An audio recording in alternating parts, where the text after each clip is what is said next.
pleurait. Il paraît qu'il pleurait tout le temps. Oui, c'est pas ma faute si j'ai de l'eau dans la tête. Il me dit, pourquoi tu pleures? Pourquoi tu pleures? C'est pas de ma faute si j'ai de l'eau dans la tête. École Notre-Dame, Saint-Louis, petit séminaire. Oui. Ensuite, Ici, c'est séminaire avec Simu. après, je suis revenu à Saint-Louis. Les chefs, si, c'était le chef de M. Seguin. papa, oui. Donc t'avais quel âge? 15 ans, à peu près. Oh, non. Il est emmené au bouc. Oui, parce que c'est moi qu'il fallait que je les rentre. C'était volontaire. On oubliait de les rentrer, il restait toute la nuit, comme il y avait un piquet en fer, puis une chaîne, elle tournait, le matin, elles avaient la tête à ras du piquet. On oubliait de les rentrer le soir, elles gueulaient. Où Janine habite maintenant. D'accord. Et Ce fallait terrain-là, on plantait un piquet et puis la chef tournait autour avec la... Et puis je les, donc, Moi, puis on déplaçait le piquet pour que le lendemain, pour qu'elle aille un peu plus de verdure. on les emmenait, il fallait que je les emmène au bout. Et bien souvent, on oubliait les rentrer. Tu sais où il y a ce qu'on appelait les dames, derrière le stade de Verchères, là. La propriété qui était trois demoiselles qui étaient là. Il fallait que tu les emmenes, il fallait les Là, emmener les pour demoiselles, les mettre au il y a- frais. Non, pour les faire saillir. Non, pour les Ah, mettre au ouais, d'accord. pré, c'était à côté. Et les dîmes, la piscine, il n'y avait rien là. Moi je voulais pas passer dans la rue, on passait par l'arrière, c'était des marécages, on traversait là, on tirait la chèvre, Pour pas il fallait montrer bien qu'il qu'elle arrive. avec Hein. la chèvre. Il voulait pas me montrer avec la chèvre. Puis il avait tellement marre qu'un jour je dis à Jean-Pierre, dis donc, tu n'aurais pas les vendre, Jean-Pierre prendrait le téléphone, ils vont au marché. Il les a emmenés, 5 francs il les avait. Ah bah Pépé devait être content. Ah bah, oui. Pas tout le monde, mais. Qu'est-ce qu'il t'avait dit ton père? Moi je me rappelle pas. On les emmenait Dans les... Chef qui? chemin de la Croix-Blanche, là, pour manger quand on rentrait de l'école, il fallait les emmener bouffer là-bas. Puis Maurice d'ailleurs, un jour il y en a un qui s'était sauvé, il était chez Conrad. Il s'était sauvé pour aider à la chercher. Il a pris un lance-pierre pour la faire revenir, puis il lui avait cassé une patte. je me rappelle. À l'armée. Non, après je suis rentré à la trésorerie générale.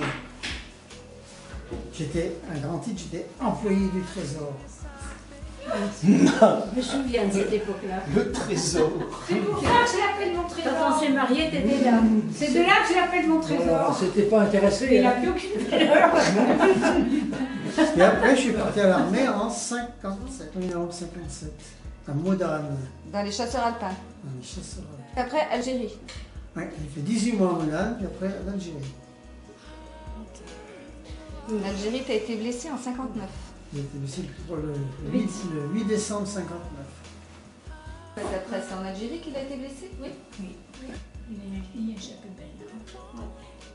C'était quoi, des éclats d'obus qu'il C'était avait? le jour de la naissance d'Annick et le jour où on arrivait à Tu t'es tiré dessus, toi? Chevrotine. Je sais pas petit, voilà. Des charges de chevrotine dans le ventre et puis Dans le ventre, une balle qui est toujours enquistée près de la colonne vertébrale. il en a plusieurs, oui. Ouais.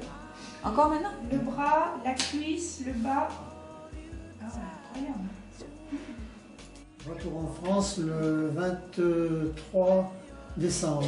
En évacuation sanitaire. Ouais. Sur Paris. Paris. J'étais d'abord, j'ai fait Tizouzou, après j'ai fait Maillot en Algérie, Alger, L'hôpital Maillot. l'hôpital Maillot. Après j'ai fait Maison Blanche à Alger. Ouais. Après j'ai fait l'hôpital Villemin à Paris. Non, après je suis passé par la Tunisie, parce que j'étais évacué en même temps qu'un amiral qui avait l'appendicite. Il fallait le chercher à Tunis. Donc, il fallait le chercher à Tunis. Au départ, j'étais tout seul dans l'avion depuis Alger. Dans un Nord Atlas, un brigade de pont. Regardez. Ah oui, c'est comme si on avait pris. On est passé après à Tunis, puis cet amiral. Je devais être évacué sur Lyon, mais comme l'amiral, lui, il était plus haut gradé, il était sur Paris, donc je me suis retrouvé à Paris. Toujours pas soigné. Ah, mais j'étais soigné, parce qu'à chaque fois, il recommençait tous les examens, les hôpitaux. Puis après, à Paris, eh bien, j'étais mis à l'hôpital Villemin. Après, j'ai fait le Val-de-Grâce. D'accord. Et le Val-de-Grâce, j'ai dit, mais moi, je voudrais être sur Lyon. Alors, on m'a dit, vous avez qu'à vous démerder si vous voulez aller à Lyon. Alors, j'ai appelé un gars qui, lui, était blessé à un bras. Je me suis dit, trouve-moi un chariot. Il a trouvé un chariot, il a foutu dedans, puis on a fait tous les bureaux. Jusqu'à ce qu'ils m'ont dit, bon, ben d'accord, on vous paye votre machin sur Lyon, mais vous vous débrouillez. On vous emmène à la gare de Lyon. Je ne peux même pas marcher, tu vois. Alors, ils m'ont emmené à la gare de Lyon, en ambulance. Là-bas, c'était donc le 23, au 22 ou 23 décembre. Et il y avait des gendarmes, des élèves gendarmes qui partaient en permission. Alors, ils m'ont pris, ils m'ont porté, ils ont fait évacuer un compartiment, puis ils m'ont allongé. Et là, je ne me rappelle plus de rien, je me suis réveillé 2 jours après à Lyon.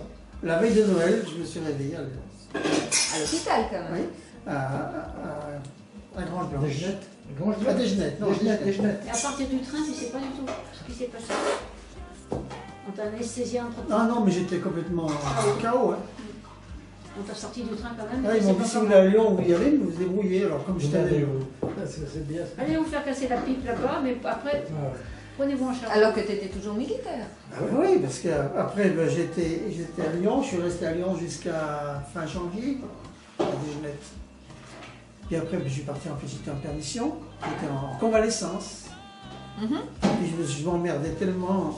Je boitais, mais je m'emmerdais quand même, que le début mai, je veux dire, ça devait être le 12 ou 13 mai, je suis retourné à Lyon. Je leur ai dit, je ne pars pas tant que vous ne m'avez pas démobilisé. Alors ils m'ont démobilisé à ce moment-là. D'accord. Et ça, c'était en Et mai. j'ai repris, et là, parce que je devais reprendre ma place à la trésorerie générale, mais ils voulaient m'envoyer comme caissier à la perception de Gex, puis je ne voulais pas y aller. Et puis, comme il y a eu la création de l'office départemental d'HLM, et puis un ancien chef de service d'ATG qui était un copain m'a dit, ben, écoute, viens travailler avec moi, et je suis reparti à l'office HLM. Ah oui, d'accord. D'accord. Et j'avais demandé mon détachement à l'office HLM, ça m'a été refusé, donc j'ai démissionné de l'office HLM. Ça, c'était en 60. C'était en 60. Ok. Et donc, quand est-ce que tu as rencontré Maïté, alors? En 60, D'accord. parce que j'avais passé un concours à l'ATG pendant que j'étais en convalescence. J'avais passé un concours pour l'ATG, mais je l'avais passé en préfecture. Et puis le soir, avec les copains, les collègues d'ATG, on est allé casser la croûte ensemble, on est allé au cinéma. Et Marie-Thérèse, il y avait une de ses copines qui avait invité Marie-Thérèse. Et voilà, on s'est rencontrés au film Le Bossu au Vox. Le bossu, sur le bossu. Oui. Et à cette époque, il puait des pieds, je te dis pas. Ça, t'es pas obligé d'y marquer. Ah bah si, parce que alors ça fait partie du décor. Et ça t'a pas. Et c'est ça qui t'a plu? Incroyable. Mais depuis, ça accentue la mémoire. Si, c'était affreux. C'est ce qui t'a marqué pendant le film. C'est ce qui t'a fait tomber raide. Je veux plus savoir, tu sais, j'étais shootée là. Michou, elle est tombée à ses pieds, mais tu sais pas pourquoi.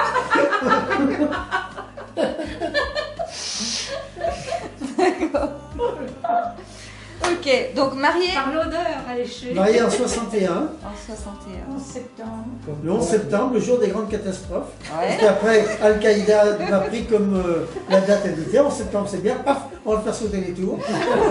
Après le 11 septembre, il y a eu encore un autre truc. Je sais pas, il y avait plusieurs choses le 11 septembre. Question. Né en quelle époque? À quelle En heure? 62, en août 62, 10 août. Il n'y a pas grand-chose, mais 10 août. Florence le 10, Novembre. 10 novembre 64. Et Hervé le 1er février 68. En 1er octobre 66, j'avais demandé ma mise en disponibilité de l'ATG, ça m'a été refusé, alors j'ai dit de l'office HLM. Comme ils ont refusé, j'ai démissionné. Mais j'ai quand même travaillé pendant 3 mois après, je m'occupais toujours des immeubles que j'avais en charge. Les encaissements, parce qu'il faisait les encaissements, il a L'encaissement, puis je me chargeais des mises en état des travaux, les changements de locataires. Tous les soirs, il faisait les encaissements. Il venait me voir le week-end, n'est-ce pas? Il servait un peu au magasin. Oui, je donne un coup Si, de main. ouais, tu lui donnes un coup de main, puis... c'est Mon père bon, m'a ça. proposé de travailler avec lui, et puis Il a créé discussion. toutes ces tournées. oui, parce qu'il n'y avait rien sur le département de l'Inde. Ah ouais. Il faisait Tout que le créé. Jura. Il faisait que le Jura à ce Ça a moment-là. été après, oui, mais je me souviens. Création. Oui, parce que quand on est bien porté en Algérie, on était allé à Saint-Amour, on avait acheté quelques bricoles que j'ai encore. Ah oui, c'est vrai. Oui, bien parti. Donc vous avez habité, moi je me souviens de l'île On a habité à Balnéa de 60 à 61 à 64. Fin 61. À où? À Balnéa. C'est où ça? J'ai vu la rue, Route de après chez Césaria, Bobby rue des Laval. Chemin des Derrière Dames. chez Bobby. Derrière chez Bobby. Ah, c'est le chemin des Dames. Tu sais, c'est où il y a une espèce de colonne. Et en 64, on est allé tenir pour un cousin à Marie-Thérèse le stand anti-alcoolique à la foire de Nice. Non, en 64, En en 64. février 64. Oui, en 64. On est allé Les tenir le causes- stand anti-alcoolique à la foire de Nice. L'école Laurence, elle a été conçue là-bas. Alors, Marie-Thérèse, moi j'étais payé, j'ai touché 400 francs à ce moment-là. Et Marie-Thérèse, elle a touché beaucoup plus parce qu'elle n'était pas payée, mais on servait sur stand uniquement des boissons non alcoolisées, du lait, des jus de fruits, tout ça. Et il y avait une coupelle et les gens mettaient ce qu'ils voulaient. Et elle s'est fait plus que moi d'ailleurs. Et moi, avec mes 400 francs, j'ai acheté tous les vins de Bourgogne. Voilà, on tient une ligue anti-alcoolique et on achète du vin. Non, c'est quand même acheté la salle à manger. Oui, mais avec toi, mais moi c'est beaucoup. J'ai tout dépensé en achetant des Bourgognes. 4 rue Saint-Exupéry. Et, C'est là que j'étais des œufs. et quelques années après, on a déménagé, on est passé sur le palier en face parce qu'il y avait une chambre de plus. Comme je m'occupais des logements, Au 14 juillet, j'étais- on balançait des œufs sur le les plus logement, voitures. c'était juste en face. Ah oui, C'est facile à déménager là. hein. Oui, mais on a fait ça nous aussi. Oui, oui, à Brest, on Ouais, avait c'est fait ça, moi aussi. Et c'est à quelle période que vous aviez acheté à Marbeau? Vous aviez 75. En 70, on louait à Marbeau. on achetait C'était pas. loué Marbeau. Ah oui. On a loué à Marbeau de 70 à 75. Parce qu'on en a fait des choses là-bas. Il y avait le Et puis pur, là, hein. non, il devait me vendre d'abord. Puis après, il est tombé malade, Ouais, donc il a heureusement. voulu reprendre sa ferme. Donc on cherchait quelque chose. C'est là que, pendant la foire de Bourg, Marie-Thérèse, en revenant de Marbeau, c'est la boulangère de Marbeau qui lui a indiqué que là, c'était à prendre. C'était encore Et vraiment bien, là. c'était le samedi ou le vendredi. Et le lundi, ils avaient déjà contacté une agence et ça devait paraître dans le journal. Donc nous, on est C'était- allé voir c'était- avant que ça paraisse. Tu m'as dit ça le jeudi. Oui, je On est venu voir le jeudi, il y avait Gros Beau qui était moi, je là suis en venue train voir de toute seule prendre. avec Et Christian. je lui dis, bon, ben, je vais vous voir samedi matin. Je vais samedi matin, j'arrive là-bas, il avait convoqué l'agence Châtelet, l'agence immobilière. Et puis ben, je lui dis, écoutez, moi c'est d'accord, vous m'avez donné le prix, je suis d'accord. Puis l'agence immobilière disait, mais attendez, parce que j'ai d'autres clients. Bon. Dans quelle année ça? Alors, moi j'avais vu qu'à vers la déchetterie, là, Oui. vers la C'est déchetterie, une toute petite maison qui est dans les pas machins, comme il y ça. a une petite maison au bord de la route qui est Ouais. toute petite, large comme ça. Et il y avait avant Maître Régolé à Bourg. Alors je dis à Gros Beau, je lui dis, écoutez, vous décidez, parce que moi, à 4 heures, j'ai rendez-vous avec Maître Régolé à Bourg pour lui donner une réponse sur la maison qui est à Marbeau, là, sur la route de Marbeau. Alors il me dit, ah ben oui, ben, un tien vaut mieux que deux, hein. Ben c'est d'accord. Mais je l'avais jamais vu. Mais Tu ça t'es pas fait- venu la maison après? Si, j'étais venu voir avec une lampe électrique la veille. Oh bah oui. Non, mais c'était l'emplacement. Oh bah là, faut Tapé dans reconnaître l'œil. que là. Oui, toujours. Hein. 75 ici. 75. En 75. Et puis, dans l'hiver 79-80, là, il y a eu des grands orages, des grands coups de vent et tout. Chaque fois qu'on venait, il y Le avait toit, des... c'était tout Là, il ouvert. manquait des tuiles qui étaient parties et tout. J'en avais marre. Moi, chaque fois qu'on venait, on passait une demi-journée à remettre en place et tout. Moi, je dis, il y en a marre, ou on la revend, ou on y fait des travaux, on réhabité. Puis on a fait faire des études. Mhm. Et puis le 1er juillet 81, on a ménagé.